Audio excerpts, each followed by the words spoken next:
Assalamualaikum warahmatullahi wabarakatuh. Perkenalkan, saya Erika Hilmayanti dari kelas 12 MIPA 2, nomor absen 9. Di sini saya akan sedikit menjelaskan tentang pemanfaatan gelombang elektromagnetik.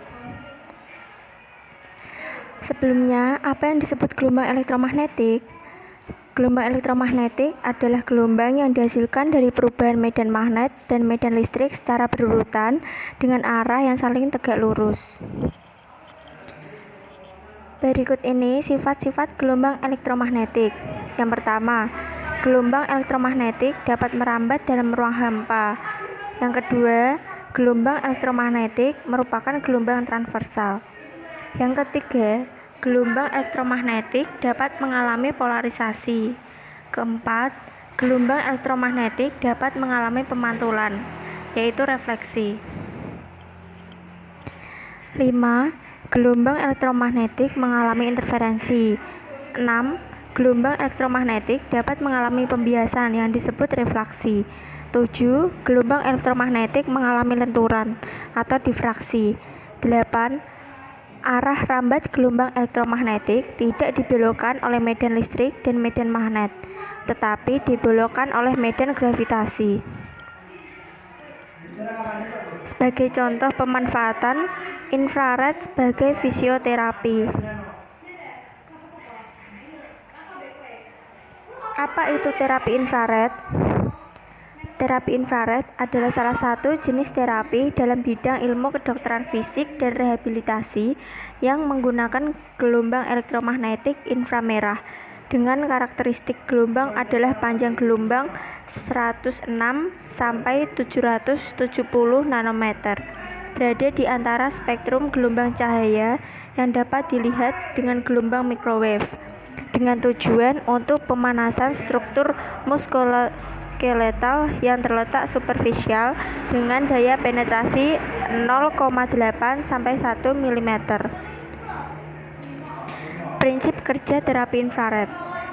Terapi infrared akan memberikan pemanasan superficial pada daerah kulit yang diterapi, sehingga menimbulkan beberapa efek fisiologis yang diperlukan untuk penyembuhan.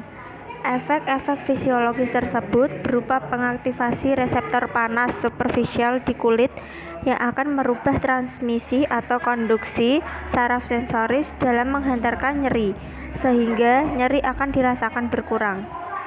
Pemanasan ini juga akan menyebabkan pelebaran pembuluh darah dan meningkatkan aliran darah pada daerah tersebut, sehingga akan memberikan oksigen yang cukup pada daerah yang diterapi, meningkatkan aktivitas enzim-enzim tertentu yang digunakan untuk metabolisme jaringan dan membuang sisa-sisa metabolisme yang tidak terpakai, sehingga pada akhirnya akan membantu mempercepat proses penyembuhan jaringan. Terapi pemanasan dengan infrared ini juga dapat memberikan perasaan nyaman dan rileks sehingga dapat mengurangi nyeri karena ketegangan otot, terutama otot yang terletak superficial, meningkatkan daya regang jaringan lunak sekitar sendi seperti ligamen dan kapsul sendi, sehingga dapat meningkatkan luas pergerakan sendi, terutama sendi-sendi yang terletak superficial seperti sendi tangan dan kaki. Kontraindikasi terapi infrared. Kontraindikasi absolut yang mutlak tidak boleh. Yang pertama, kelainan pendarahan. 2. Kelainan pembuluh darah vena atau peradangan pembuluh darah. 3. Gangguan sensoris berupa rasa raba maupun terhadap suhu. Yang keempat, gangguan mental. 5. Tumor ganas atau kanker. 6. Penggunaan infrared pada mata. Selanjutnya, kontraindikasi relatif, yaitu yang boleh diberikan tetapi dengan pengawasan ketat dari dokter. Yang pertama, trauma atau peradangan akut, kehamilan, gangguan sirkulasi darah, gangguan regulasi suhu tubuh, bengkak atau edema, kelainan jantung, adanya metal di dalam tubuh, luka terbuka pada kulit yang sudah diolesi obat-obat, kerusakan syaraf. Efek samping terapi infrared. Secara umum, terapi infrared sangat jarang menimbulkan efek samping. Bila terjadi efek samping pun bersifat reversibel atau dapat kembali sempurna setelah terapi dihentikan atau dalam waktu 2-3 hari. Efek samping yang dapat terjadi yaitu 1. Luka bakar derajat ringan, 2. Bertambahnya peradangan, 3. Nyeri yang bertambah, 4. Alergi kulit, 5. Perdarahan yang bertambah, 6. Bisa hingga pingsan.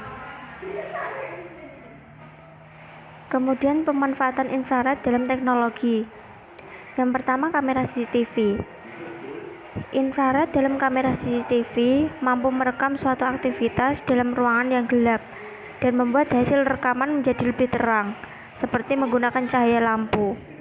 Meskipun tanpa cahaya, kamera ini mampu menghasilkan video dengan resolusi tinggi. Tiap kamera CCTV memiliki jumlah lampu infrared yang berbeda-beda. Kamera CCTV dengan lampu infrared LED 4 mata biasanya dapat merekam gambar secara jelas ke mode hitam putih dalam keadaan gelap dengan jarak maksimal hingga 40 meter. Sedangkan untuk unit kamera CCTV dengan lampu infrared yang banyak biasanya dapat merekam gambar secara jelas dengan jarak maksimal hingga 20 atau 30 meter. Bagaimana jadinya jika kamera CCTV infrared ini menghasilkan gambar di siang hari? Kamera ini tetap mampu memberikan gambar yang jelas dalam kondisi cukup cahaya ataupun tidak ada cahaya.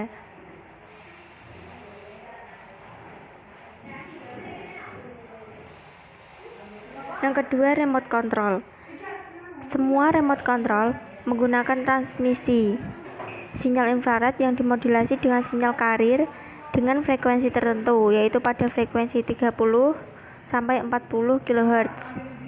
Sinyal yang dipancarkan oleh pengirim diterima oleh penerima infrared, kemudian didekodekan sebagai paket data biner.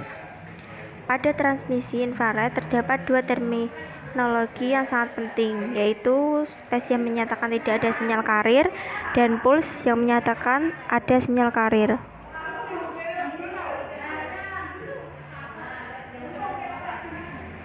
Terkait penjelasan tersebut, dapat ditarik kesimpulan yaitu bahwa infrared adalah radiasi elektromagnetik dari panjang gelombang lebih panjang dari cahaya tampak, tetapi lebih pendek dari radiasi gelombang radio. Sifat dari sinar infrared diantaranya yaitu tidak dapat dilihat dengan mata telanjang manusia, memiliki panjang gelombang yang berlawanan dengan suhu, sehingga saat suhu mengalami kenaikan maka panjang gelombang sinar infrared akan menurun. Sekian penjelasan dari saya, semoga bermanfaat. Wassalamualaikum warahmatullahi wabarakatuh.